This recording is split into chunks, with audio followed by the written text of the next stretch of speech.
The Church Solutions podcast is rolling now. It's episode number 404. My name is Phil Thompson. And I'm Steve Lacy. Steve, what's happening today in Tucson, Arizona for you? I don't know.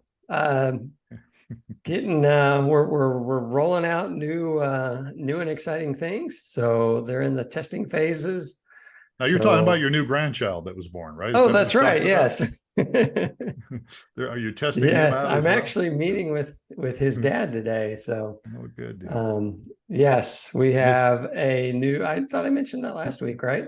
I did. He hadn't. I don't think he had arrived. Oh, he did. Yes, he's now almost a week old. Yeah. So good deal. actually, today is a week. Yeah. So, all right. Yep. Well, congratulations. And that's number 5 for you as far as grandchildren. That is number 5. Yes. Well, good for you. I'm glad to hear that. Well, that's good. All right. Okay. Well, speaking of rolling things out, before we get to our guest today, we have a webinar coming up, and it's November. When is it? November 14th, I think. Yeah. Yes. And we do webinars every month. What's this webinar about? This webinar is repurposing your sermons. Repurposing your sermons. The subtitle is Stop Wasting Your Sermons. I mean, churches are working the majority of their week prepping, rehearsing, and delivering the sermon. And then they start the wheel the next week, and there's a gold mine of opportunity with the combination of AI and some other things to repurpose your sermon. All right. And so a bunch of content from it. Awesome. So November 14th, how do people sign up for this free webinar? So if they go to webinar.streamingchurch.tv, then you can sign up there. All right. And it's free. It's about a half hour long, maybe a little longer. Take some Q&A at the end. So it'll be fun. It'll be good. This is definitely a very important topic, repurposing your sermon. So I hope people sign up for that. All right. Well, let's introduce our guest here. Let me read his bio here, get my glasses on here.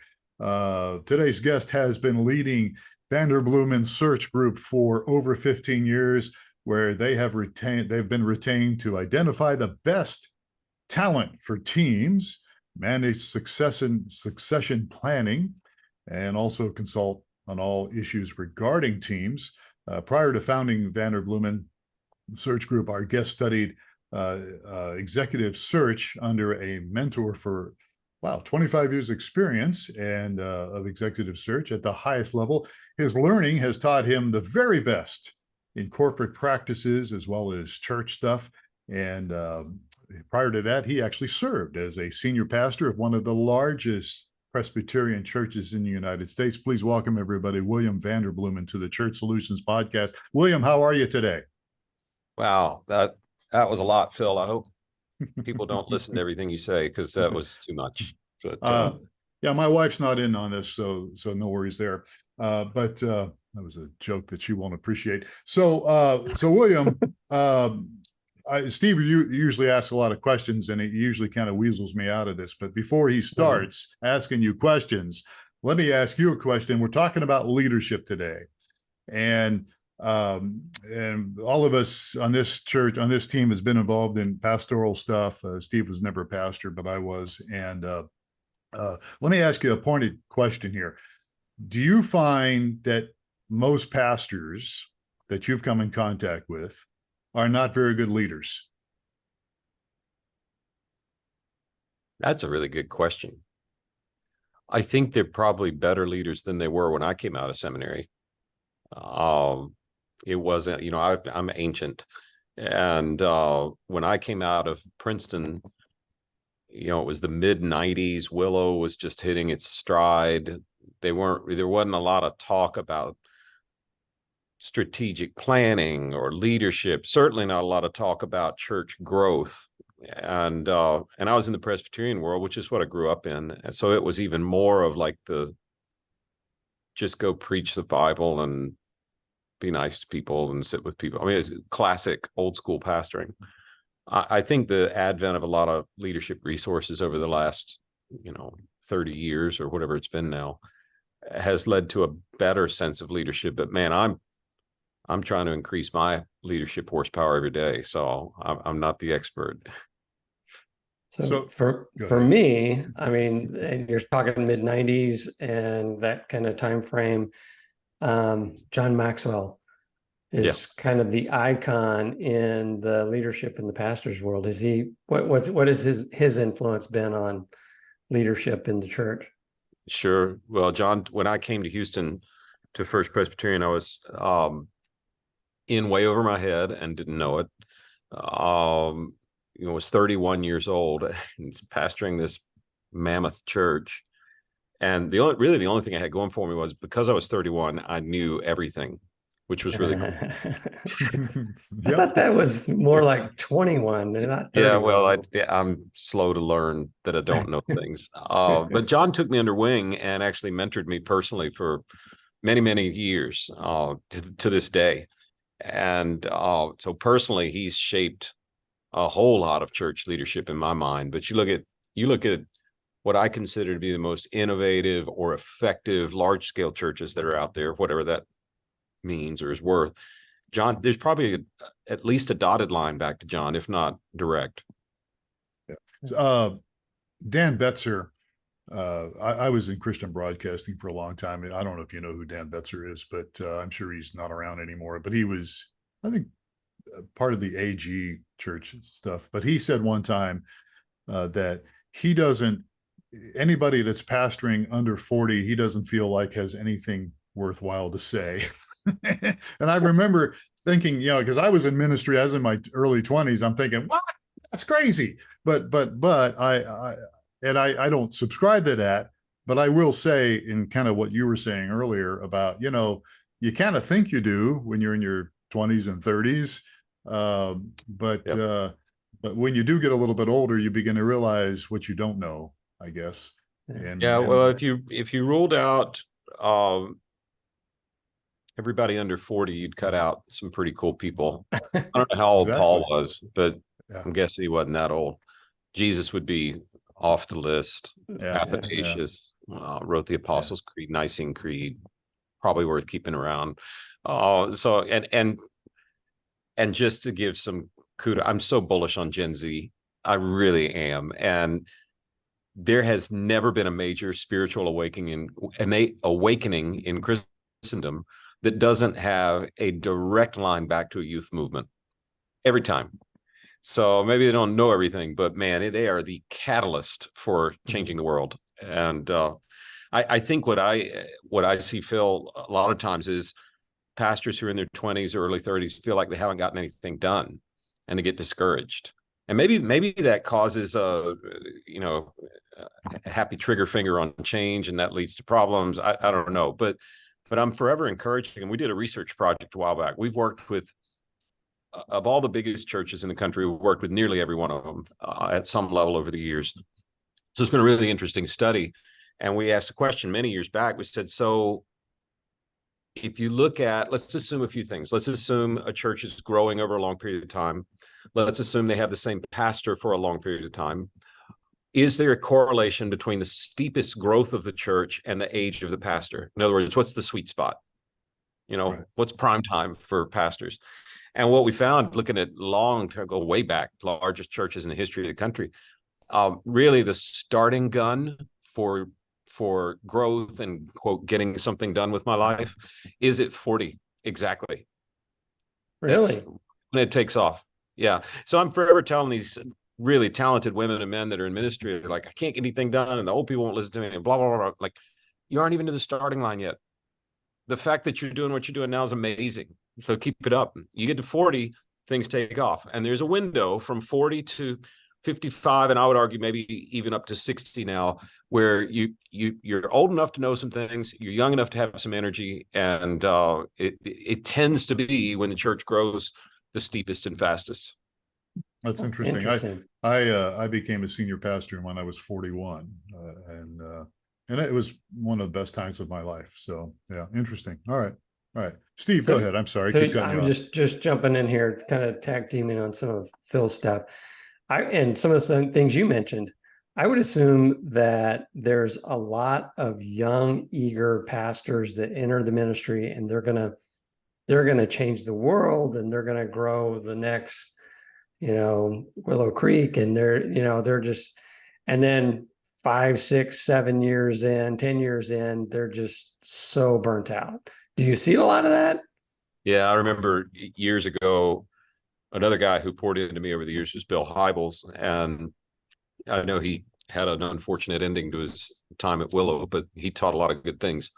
And one of the things he told me when I was this rambunctious 31-year-old, I got to do everything, get it all done right now, was, I've seen a lot of guys start well. I've seen a lot of guys finish well. I've seen very few people run the whole race well. And it's just supernatural to get tired in the middle, supernatural to get frustrated that things aren't going as well as they should. So what do you do? Well, you know what? We probably have people in that position right now listening to us. Here's some just practical things that this sounds pedestrian, but I told pastors, redo their resume every year. Every year, redo your why? Well, not for looking for a job, but for looking in the mirror. Because a good resume outlines not what you want to get done, but what you actually got done. And a good resume, the best predictor of future performance is past performance. We get asked all the time to go find the great next unicorn or a great staff member for a church. And we're always saying, not what are you going to do, but what have you done? And by doing your resume every year, you can drop back and you say, oh, actually, we did get some stuff done this year. Like, even if there was a horrible auto accident and we had the funeral and it was this terrible, awful moment, but it was really congregational glue. Like that's a real thing. It sounds crazy, but I think everybody should redo their resume every year. It just gives you a chance to look back and see, how many good things are happening. Another really pedestrian suggestion that I would give, and this is going to sound antiquated. Okay, so revealing my age. When you get a positive email, like a way to go, print it and put it in a folder and label the folder read on Monday, right? So, I mean, literally, Phil gets it.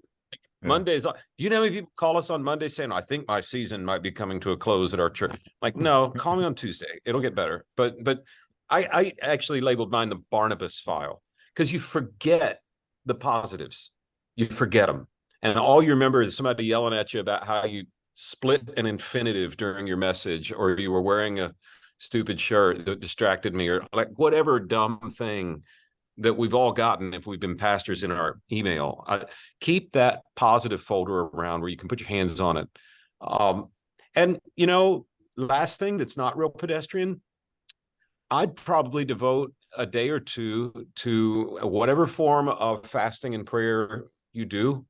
And that's different for a lot of people, but to get away from the junk of the day-to-day and drop back into however you get to that gear where you spend some time with Jesus and just say, hey, I want you to confirm my call again for another year. I want you to put deep in my heart that this is what you want me doing for the next year. Because without that, you'll quit. And this is a weird thing to say, man. As Presbyterians, we say once you're ordained, you're always ordained.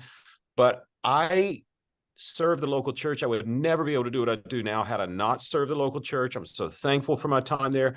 And I feel so much more useful doing what I'm doing now. It's like God issued a different call for my life. It's not a disqualifier of what I did before, but actually builds on it. And sometimes I think people, they go into ministry and they forget to ask is this still my burning passion? And it might not be. And if it's not, it will kill you. We've got a client that says this is the most brutal job on the planet. Isn't that a great word? Brutal. Are there assessment tools or resources? Let's say I made it past Monday and I'm in the midweek and I'm still feeling down. And is there something that, where you're going to start saying, is it me? Am I missing something? Did I do something wrong? Are there tools out there to kind of figure out whether do I need help? Do I need a coach? Well, there's so many more tools than when I came out of seminary and went into ministry. But I think the coach or the older, wiser friend is maybe the single best thing. And that doesn't have to be paying somebody to be your coach. But, what's the old line, Steve? Why is it that wisdom is wasted on the old and youth on the young? it's sometimes having a little bit of an old geezer around that's been around, and So actually really helps. And the second thing I'd say is I would not do any kind of assessment or self-reflection on your call when you're at your low energy point of the day. Like, I never need to ask those questions at 3 p.m. That is just not a good time for me. I stumble out of my office and wander around and try and talk to people just to have some energy. And somebody told me a long time ago, you know, William, Jesus died at 3 p.m. It's a hard hour. So there's that. But like, I have to, if you're going to do that kind of self-examination, you need to know what day of the week is my best energy, what block of time is my best energy, and let's put it there rather than when I'm emotionally down. That there's so many studies, particularly if you're a preaching pastor. Most people that do regular public speaking are somewhere on the manic depressive scale. And there are different words for it now, but I mean, it's all a scale and a spectrum, right? I'm not saying you're all mentally ill. That's not it at all. But there is something to the fact that when you put everything of yourself out there on a stage or from a pulpit or whatever, you're naturally going to have a down. I mean, Billy Graham used to lose like 25 pounds on a crusade. Like, wow. So it's very natural to hit a low, and you don't want to go asking those questions when you're in the low spot. I don't know if that answers your question or evades it, but that's what I got. Yeah. And I'm hearing surrounding yourself with trusted elders at your church is really good medicine as well. So, yeah. All right. We were going to go through 12 skills that separate the best leaders from the rest. Yeah. Start that off, Phil? Sure. Well, I've had a question in my mind for a long time. I've never written a book that didn't have a burden behind it, because writing a book is not fun and you don't make any money. So it's basically got to be something that's inside you that you really feel like needs to get out. So I've had this question in my mind for many, many years. Maybe you guys have had this happen. You run into somebody, it's at a social event or maybe at church or maybe in a job interview, and within 5 minutes of talking to that person, you're like, this one is a winner. This one's different. This one's special. Mm-hmm. I have wondered for the longest time, what in the world is somebody doing to me that within 5 minutes, I mean, I've got a lot to learn, but I'm not super gullible. Like, what's going on there? How does that, what are they doing? And by the same token, like, we get paid to help Christian organizations find their leadership. So we get paid to go spot unicorns, right? Some of them you meet within 5 minutes. It's like, this person's special. Others fly under the radar. I remember the first time I met Chris Hodges, who's pastor at Church of the Highlands, and it was before he planted. And John Maxwell, our mutual mentor, introduced me to him. And I just was like, yeah, okay, whatever, man, good luck. He didn't, and he's one of the most strategic and gifted and anointed minds in Christendom right now. And I missed it. So like, the one side is, what are you doing within 5 minutes that I'm all about you and I've, the Kool-Aid is served? And what should I be looking for in others so I don't miss the next Chris Hodges or whoever it is? So that's the question I'm on. How do you get your mind around that? And I've never had time to think about it, because every year we've been been doing this work, we've grown a lot, except for 2020. I think everybody probably has an asterisk beside 2020 for something. Ours was, that. We actually grew a lot in 2020. I would bet you did. The Zoom crowd, anybody tech, but not the, we're hiring new pastoral staff. That was not growing. I learned a valuable lesson, because I've just got a religion and philosophy degree, business lesson learned on the fly. If all of your clients close indefinitely, your calendar gets pretty free. And we spent a lot of the pandemic serving other churches and trying to help them, with PPP funds, or how do I do online when we don't even have a good camera? All I have is my kid's iPhone, that sort of thing. But we also had some time to do research. So we realized anytime we do a search, we start with a big giant funnel of maybe 1,500 candidates for a position, and then it comes down real fast to 100 or 150, and then you do Zoom interviews and message reviews or music samples or whatever the thing is, and you down. When you get down toward the end of the search and you've got that last, like, maybe 8 or 10 people that are really high quality, those people we fly to and we give them a long format face-to-face interview. So during the pandemic, we realized we have done 30,000 of those now. That's a lot. Yeah. And we've actually tracked all of our notes, and we've kept up with where those candidates went. And so these are the best people we've ever interviewed, 30,000. So we reviewed all of their, like, what do they do? And then we said, what about the best of that 30,000? We figured out who'd gotten the job, who had done well, gotten promoted, what, you know, however you want to measure success. And once we knew who that was, we said, okay, do these people have anything in common? Back to within 5 minutes, I think you're a winner. What are the common traits of people that have that magic thing that makes them a unicorn? And we studied and we found that they do have things in common. And it was stunningly consistent and incredibly surprising. It was none of the things I would have thought. I would have thought they're all IQ of 160 or better. No, they're all, you know, got to go to really great schools and learn how to connect. No, socioeconomic status. No, certainly not racial, ethnic. It wasn't even like who's the quarterback and head cheerleader sort of thing. It wasn't even that.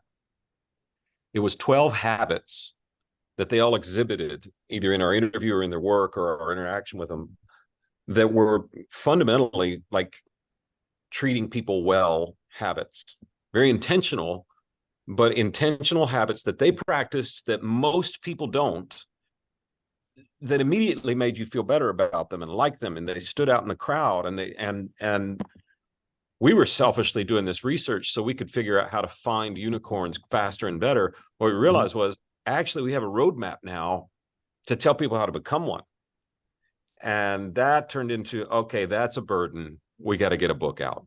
And the book, Be the Unicorn, is the 12 data-driven habits that separate the best leaders from the rest. So it's not my opinion of what separates leaders. It's not ruminations or reflections. It's no, the data shows if you do this, you will stand out in the crowd. So long-winded answer, recovering preacher. Sorry.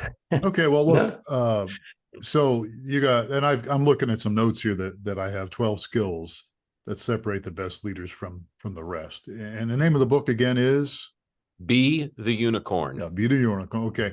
Before and obviously we don't have time to get in all 12 of these. Yeah. But I have we'll a go question through some about of one. them. I have a question through some about highlights one. because I'm sure people are going to want to know. Well, yeah, but yeah, so tee some this of one them up. Some of them are, I think, are obvious. I mean, I won't get into some of them. I'm looking here are pretty obvious, but then there's a couple that aren't. Like the first one is the fast. You've got one of the skills you've got listed here is the fast. Speed wins. What does that mean? Yeah. Well, first things first, the list is pretty obvious. If you just showed me the table of contents of the book, I'd say, duh.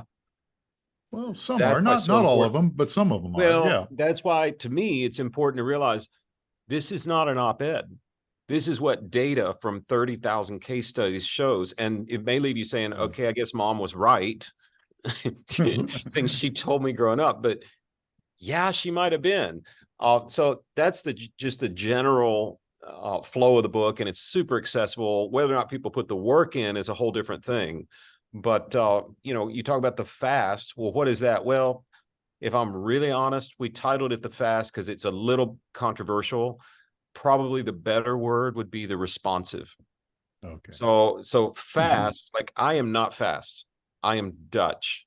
We are built for wind resistance. So if you're going to win the 40, it's not speed. It's, do you get back to people? And what we found in studying the data about unicorns and then about the general population is we're really horrible as humans at getting back to people. We're really bad at it. And all you have to do to separate yourself from the crowd is get back to people intentionally and quickly. So not an auto response, not an AI generated chatbot, blah, blah, blah. A real human response given quickly will separate you from the crowd. And the book points out like the data behind that. And I can tell story after story. It's amazing how easy this win is. And when you combine all 12 of the habits in some way, shape, or form, well, then you've got some alchemy, and it's pretty special. So, and you mentioned, I think, that a lot of these don't show up in a 5-minute interview. Nope. Well, okay, Nope. so yeah, all right. So you gotta dig a little deeper. But I guess if some of them do show up, then that's gonna get the guy into the next round, I would assume, or girl into the next round, Yeah. right? And I mean, we've gotten sneaky. It's not so sneaky now because I tell the story, but like we see how fast people respond to messages that are sent that are not part of the interview. Like you can test for some of these habits, and Mhm. I'd be careful not to test everyone for all 12 habits. Like there are some jobs in our company that require more responsiveness than others. So we test pretty thoroughly when we're interviewing there.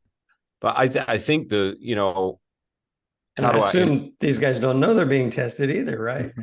well, that's the idea. Yes. Yeah, that's the idea. So a good interview starts long before the official interview time and it lasts Right. long after. Uh-huh. So, yeah, I hire much slower than I used to. So it's just too painful to get it wrong. It's just too painful. And in ministry, when you try and fire church staff, it's like Jesus never fired anybody. Well, yes, he did. He fired a fig tree, but whatever. Okay. It's just hard. And so I go a little slower. But yes, you interview for these qualities. Even more though for your listeners right now, I'm thinking of like the tech person that can't really get anybody's attention. Like the best day for a tech day is when he goes unnoticed. Right, exactly. Right. So how do I stand out in the crowd when my big success is not sticking out? You practice these 12 things, you'll become invaluable to your team. And you'll be invaluable as an applicant to college or to your first job. I mean, like the applications are enormous. Yes, for hiring managers, but more importantly for people and their own development. And I think sometimes back to our friends that go through several years of ministry and they get burned out, the novelty wears off. Not just your novelty with practicing ministry, but you're not the new preacher anymore, and your novelty has worn off.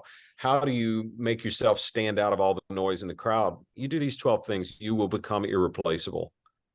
And the workforce has never ever been so crowded as right now. And we can talk a long time about that, but I think people want in a really noisy world to know that they can stand out and be seen. And hopefully As I'm looking through this list, there's a guy I met at a conference a while back and a few weeks ago, and I'm looking at your list and I'm going, wow, this is that guy, so let's hire him. well, so I made that mistake as a younger leader where I had a couple hundred people on payroll. Oh, they're so smart, they stand out, I need to hire them.